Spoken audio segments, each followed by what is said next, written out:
What is up, my guys? Welcome back to the channel known as Azure. As always, I am your most endearing host, Daniel, followed almost as always by my co-host. Julian. And today we're going to take a little step back again. We're going to be talking about one of older PIXAR movies, Wall-E. Story about dystopia and other stuff too. I was about to say something, but I lost my train of thought. What are your initial thoughts on the movie, Julian? Man, Wally. Makes me feel old by you saying that, it's an old movie nowadays. I mean, I know it's like 13 years old now, though, right? I believe it came out in 2008, so that makes it 12. Alright, got Yeah. it. So close, but not that far off. So yeah. So what'd you think of the movie?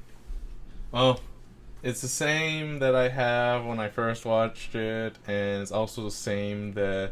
Except for I have a little difference with the first half and second half, which is that... It's the best Pixar film that they've made other than maybe Up. Because it's part of that initial pitch idea. I think it was either Wall-E or Up was their last movie they made with that pitch. Yeah, like how so? What do you mean? What do you mean with pitch? You could feel that different era. Basically, all the movies they made up to Toy Story to Wall-E or Up were all based off a single pitch meeting. Yeah, like they all just had a long ass pitch meeting and they came up with that many movies. Yes, they made all those bangers, and then after that, you could definitely tell they made worse movies with stuff like Brave. Yeah, and then they made a bunch of sequels like Monsters University, and even though I like Toy Story 3 myself, it's like they just kept on making sequels. I could see that. Yeah, I think Brave was a dipping down point, but then came Cars 2, which is the official drop off point where that guy was not well received by a lot of people. Then I guess they kind of came back with Good Dinosaur in a way. Oh no, people did not. That Good Dinosaur was actually a mess. They came back with Coco. Oh, fine, Coco. I don't know. I kind of enjoyed the Good Dinosaur too. I see the problems with it, but I mean it's not that bad of a movie. But yeah, for me, Wall-E was always my top favorite Pixar movie. I don't really like Disney and Pixar as much as everyone else or even my own family does. My mom and my sister are huge Disney nuts. They always try to go to Disneyland every freaking weekend or something like that. And I was just nah. But for me, Wall-E and I believe it was Lilo and Stitch. Those were the movies that actually stood out to me for the most part. I don't know why. It's Wall-E more for the sci-fi aspects rather than the whole feel-good vibes of it. And Lilo and Stitch was because, I like Stitch. That's why. Yeah, Wall-E's an interesting one because it's probably the last time an animated movie made me wowed by its visuals exclusively. This was the peak for me where all the other movies obviously have better animation or techniques, but it was the last time where I saw a huge jump. It was something similar to the PS1 to PS2 generational leap kind of thing where it's whoa, they made this look really nice. Especially part of it is that it's so easy for them since they only had to animate space and Wall-E, so it's basically just a model and a pretty simple background. But yeah, the one opinion I got is basically the best scenes are before the humans show up, and after that, while it's still good, it's not as good as when it's just Wall-E and Eva, right? Wait, what's her name again? The girl robot. Technically, her name is Eve, but because it's EVE. Yeah, but because of Wall-E mispronunciation, he calls her Eva. Oh, yeah, that's Eva. why. Yeah. So. Gives him a little human aspect. I want to say. Oh, making mistakes, even though the machine should just get the name right first time. Yeah. I mean, when you think about it, he doesn't really have, he's not really supposed to talk in a way, because throughout the first 10 minutes of the movie, the only dialogue we hear are commercials, ads, movies, and all that. He himself doesn't actually talk until he meets Eve. So, yeah. I mean, yeah, he's also just some sort of droid. None of the other droids in his family talk. Only they're all dead. That's why. Yeah, but I mean, it's that's one of the things where it's it's because they show up because it's the movies and stuff that he watches that he's able to learn that kind of stuff. Yeah, it's I think it's more the AI type thing where the AI is learning and adapting to his surroundings. Yeah, that's definitely. I mean, that's what I gotta say with Wall-E. Is just it's very much the silentness in a film made in that era, and the fact it's only just two. Well, it's really just it's very isolated. The fact it's only Wall-E himself. Yeah. Just doing the same menial task, day after day, month after month, year after year, decade after decade, century after century, with that loneliness and that repetition of like, well, just like a worker that is kind of does the same thing, and showing that Eve is the thing that kind of breaks that cycle finally. I mean, yeah, because it introduces something new in a sense. Like, you could keep doing whatever you want, and you'll end up like getting used to it, and you'll stop feeling a sense of boredom and more like, well, like, okay, this is all I know how to do. I'm gonna do it. But then once you introduce something new, then you get all this excitement, all this other sense of feelings that you're like, oh my god, what the hell is this? What do I do? What's gonna happen? Like all that other kind of stuff. Yeah, it's kind of like, I don't know. The only thing that gives me a similar vibe is like it's a reverse version of what happens in Up, Mm-hmm. where it's like, he's having a good time with the girl, with his wife, for most of his life, and then when she dies, he goes to a routine isolated. type thing. Yeah, but see, this one's in reverse, where it's like, because he's a machine, he can do that for actual endless amount of times, and it's only until she shows up that he has that aspect, and also shows the differences of opposites, since he's some old washed down rust bucket, where she's like this high end new machine that's all like Apple-esque, with the whole like was it called minimalistic design. Yeah, that too. Like, I want to go back to the animation real quick. Like when I was watching this as a kid, I remember that the animation was pretty good, but then now I see it compared to other Pixar movies. I'm like, damn, this thing stands up to like some newer Pixar movies too.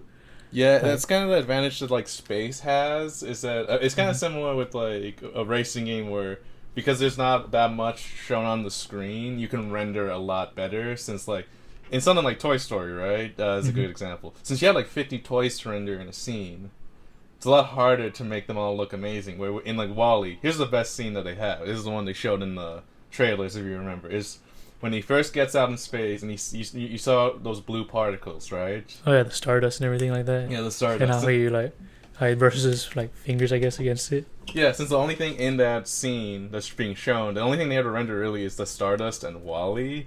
You can make that look as beautiful as possible, which is, I think, one of the advantages that like a movie this minimalistic has in animation, is the fact you can do something like that. Yeah.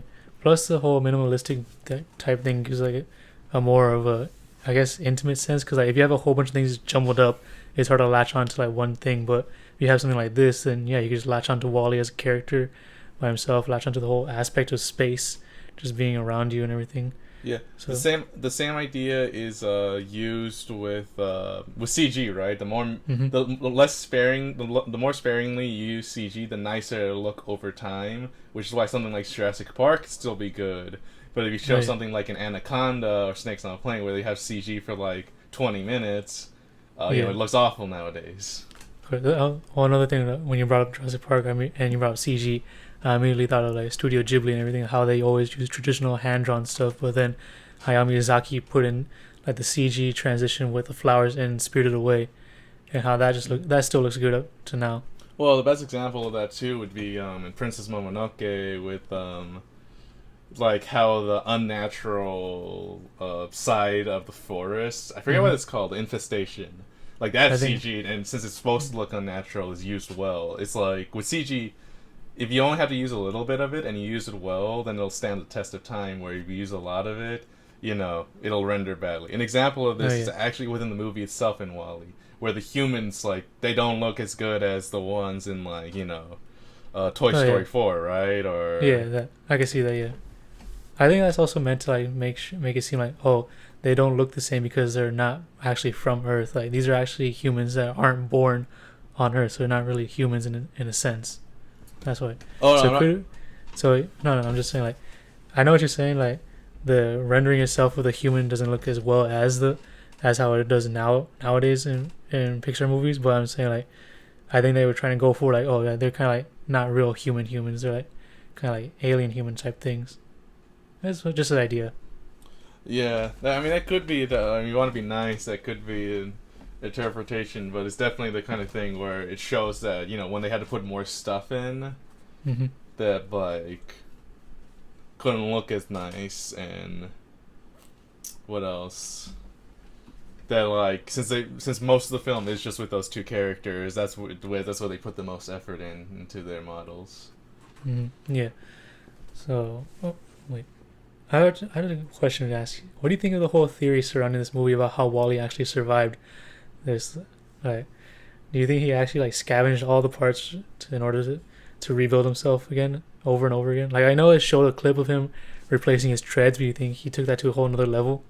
I mean, the theory is like I can understand why people have the theories, but with Wally, the story's simple enough that I don't need to have like the full explanation of how he survived or repaired himself. The only part that really matters is at the end is the fact that he saved the last plant. So I can see why people have this idea, but it's like pretty sure even the writers probably don't really care about it. You think so? Yeah, it's one of that's what I like about Wally. It's a very simple story about like one robot in loneliness and isolation meets another and latches onto it like a friend. Yeah, we gotta think And about wants it to this way. keep Like, that friend. yeah, I get that, but we gotta think about it this way. Like, the more simple you make it, the more people are gonna think that, oh, there's something behind this. There's something going on behind the scenes and everything like that. They're always gonna be looking for like a hidden meaning if it's not well enough explained, or even if it's over explained in a sense like that. Like, you could take the case with this one being simplistic, and people creating all these different theories, and then you could take something like overly like explain, like in a sense maybe the Joker or something like that movie, where people kept saying, oh no, this is what really happened, this in a sense. Like, no matter what, how you try to make it, you're always gonna find someone who wants to make a whole deep dive talk about movies like this. Yeah, I mean that always is true, and people do want it shows the love that people have for the movies, but sometimes it's like it's like it's an old tale of like the old man in the sea, or like I forget, there was a movie where like there's a lot of red, but in both of those the author and then the movie guy, the author said no, I just wanted a guy on a boat, and then the movie guy said I just like the color red. There's no extra meaning to it, and you could always say death of the author, but at some point you can make any interpretation or idea be canon if the author doesn't explicitly say that that's not how they saw it. Yeah, that's why that's probably one of the only good things about art, is that you can interpret it any way you want it, as long if the artist never gives a complete definitive definition of what it's supposed to represent. But you can't really go as to be like, no, this is what the artist wanted to say, even when the artist himself says, no, that's not what I wanted to do. Like, every time I think about someone mentioning like the meaning behind an artist, I immediately think of a quote I don't want to say quote, but it was like an interview response that Pablo Picasso stated. Like, he used to carry a gun filled with blanks, and whenever someone asked him what his paintings represent, he'd shoot him. That's literally the best thing I could imagine an artist doing. I mean, that's one interpretation, but yeah, like with Picasso, is that's one of the other things with art too, is that, I mean, this goes into like something that doesn't really involve Wally as much, but like it's just something where if you have so many theories that don't involve what's actually in the movie, like, it doesn't really improve or decrease the enjoyment of the overall film. It's more just the overall mythos of PIXAR. So something like along the lines of like the PIXAR theory, which was confirmed canon with the whole like timeline stuff. Like, that has nothing to do with the actual movies. That's like the expanded stuff where it's like you're like checking the little, like, what's it called? Like every little nook and cranny, but that's not really it has nothing really to do with the movie's quality itself. Oh wait, did the PIXAR actually really confirm the PIXAR theory? Yeah, that's been like confirmed for a while now. How did I not know about this? Pretty sure it's been. I remember it was like a few years ago I looked up an article on it. But yeah, so like it's one of those things where it's like it doesn't really improve the movies themselves because they're all standalone. But like the expanded stuff, or if you watch all of them, it is kind of nice to like, oh, let's see if he like survived or whatever, if he did this himself, right? But that's like after you watch the movie, not before. No, like no. If someone hates the movie, if you told them that Wally built himself up, as we said, like, that's not gonna make him like the movie or something. No, yeah. But yeah, like, it's honestly the kind of thing with Wall-E where it's like, if you just stopped watching after the first half, I mean, you're missing a good movie still, but I mean, you saw the best part. That's how I see it. Where it's like, it gets weaker for me afterwards. And like, the first half of Wall-E is probably some of my favorite Pixar stuff. Yeah, I or can see that. Yeah, animation in general. yeah, I can agree with that. Like the first half of Wall-E is probably the betterment, but in the movie overall is just like an enjoyable movie. I want to ask you like, well, what I did a little research on this, and like, the director said like he didn't really want to place any blame as to the causation of the death of the Earth. What do you think? Do you think he did a good job of that or no? I mean, it's environmental stuff, so I mean that is a specific Yeah, blame. but he didn't. He wanted it to be environmental and everything, but he didn't really want to place like the whole blame on like big corporations or over pollution or anything like that. What do you think? Well, I mean, I could say, well, that's another example of what the artist is saying with like what you said about the Wall-E building himself up. It's like, like there is a truth though to what an artist can lean towards, like because even if he says that, right, there's like in the film itself, it's like, oh, it's not like this, right? I don't want to give you like the direct answer. An author still has his own voice, and so if he clearly has a specific opinion on what he believes is the biggest cause for the destruction of the Earth, that's probably the correct answer, right? Like, if you found it in a separate interview, what he thinks specifically is the worst thing about the environment, it's like, okay, that's probably what he picked for Wall-E. Because it's like, that's probably what he was thinking subconsciously, kind of thing. Of course, yeah. I just wanted to bring it up because I was thinking about like, wait, he didn't want to place all the blame on one specific thing. Like, the whole thing is basically revolves around one big company. That's about it. Yeah, the specific thing is pretty easy. It's the lack of people's activity and like activism to stop the stuff happening, right? It's like it's the company's fault, right? But it's mainly people themselves not caring and being apathetic to the cause of like saving the world itself. And I mean, it shows with the humans too. Like, I mean, he says it's not a specific reason, but it's easily human apathy. As literally the second half, I don't know, I shouldn't say literally, but the second half of the movie is the main conflict isn't the robot itself. It's the apathy of the people that made the robot have these decision-making abilities. Like, if it was the first or second captain, or whenever it happened where, they stopped being fat. Oh, yeah. Like, if that last person said, we gotta keep this, like, we gotta stop having this apathy. We need to, like, go strong before the machine became corrupted. Like, they'd go back to Earth much quicker. Oh, wait.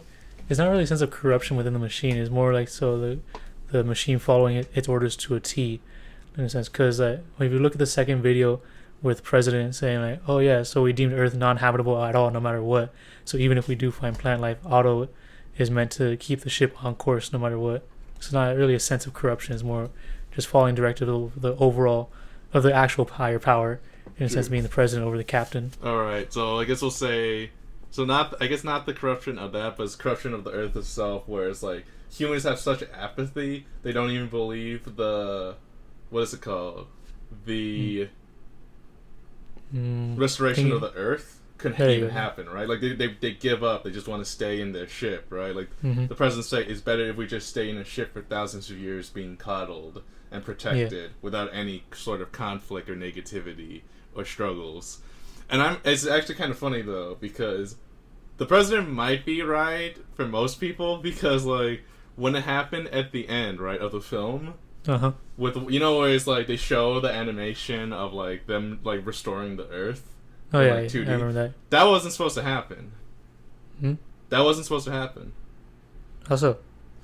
They put that animation in because people thought it was unrealistic that one plant would restore the Earth that quickly. So they had to make the animation for that. Why didn't they show a pan around shot with other plants being hidden around the world and they're actually blooming? Yeah, that's what I'm saying. Is that they needed to have that ending animation for people to believe it, because they were like, that doesn't make sense. So okay. Now I get what you're saying. Yeah, I was a little bit confused, but now I put it together. I get what you're saying now. So it is kind of funny because it's like even people themselves have that belief of like what the president said of just like it wouldn't happen. Like one plant wouldn't save everything. Yeah, which is kind of defeats the whole purpose of the film, of the environmental aspect of it. Like the whole second half, if people didn't believe that, makes the film completely null and void. Yeah, I can see that. Yeah, that's true. I don't know. I guess the last question is: did your opinions of this movie ever change since you watched it as a kid to now? I guess it's just the second half. Don't care as much. The first half is even better than I. Even though the first half I always liked, it's even better than I remember, considering the Pixar films they've made since then. Yeah, I can see that. I could literally say I enjoy this movie better now than I probably did as a kid when I was watching it. Yeah. I take more in a sense to appreciate what went into the film and what it's trying to do. Yeah, since I don't know, it's Pixar with me. Well, I do know. Since Pixar with me recently is that I notice a lot of the other films have gotten more like louder or like traditionally Disney, or also just like some of them are just kind of cynical in a way. Yeah. Like within like their own ideas, but like that would be for later films if I talk about them. Where like Wall-E, and maybe a little bit of Up with like well, also Toy Story 3, but Wall-E was really the last time where it just had that air of mysticism and like magic of just like, well, I mean, going to space obviously gives you that no matter what, but yeah, but it just has that like optimism to it. Even before the whole like, oh, we can save the planet, just like having that sense of adventure even when there's nothing to, like, even when the Earth's completely destroyed, there's still that sense of camaraderie and adventure that Wall-E still has in himself. He's like, no matter how bad the initial premise of the movie is, just because he has that cricket and because he has Eve. Oh no, that was a cockroach, not a cricket. Yeah, the cockroach. Maybe I'm thinking Jiminy Cricket, but but just because of that cockroach and because of Eve, he has that kind of adventure to him, and he still can do like his job every day. Yeah. Honestly, I can see a whole alternate ending where the robots just live on Earth and the humans still live in space, and it probably would have been just as good as the actual original ending. Do they have that as an alternate ending, or you just spitball? No, it's just an idea I thought of. Okay. Yeah, just something I think could happen. Like I literally just thought of it right here and now. Okay. Like, huh? Because these movies have a lot of script changes, so I was like, oh, maybe he's like one of the older scripts they did. No, if it turns out to be actually one of the older script models, I'd be surprised. But no, this is just literally an idea I just thought of right now. Okay. Yeah. So then, is that all our opinions on Wall-E? Should we end the video? Yeah. I mean, I got nothing else to say except for like, if you guys want to watch a good Pixar movie, watch this one. If not, then you don't not tell me to watch it, just as long as you want to watch it. Yeah, I mean, it's one of the better ones to start with. Outside of maybe like Toy Story 1. That's probably the only one else I could say. It's like, yeah, start with the beginning. But yeah, that's probably it. But yeah, other than that, if you guys enjoyed this video, you guys know what to do, comments, everything, all that, write them all down, send them to us, whatever you want. But yeah, that's going to do it for this video. See you next time. Bye. See ya.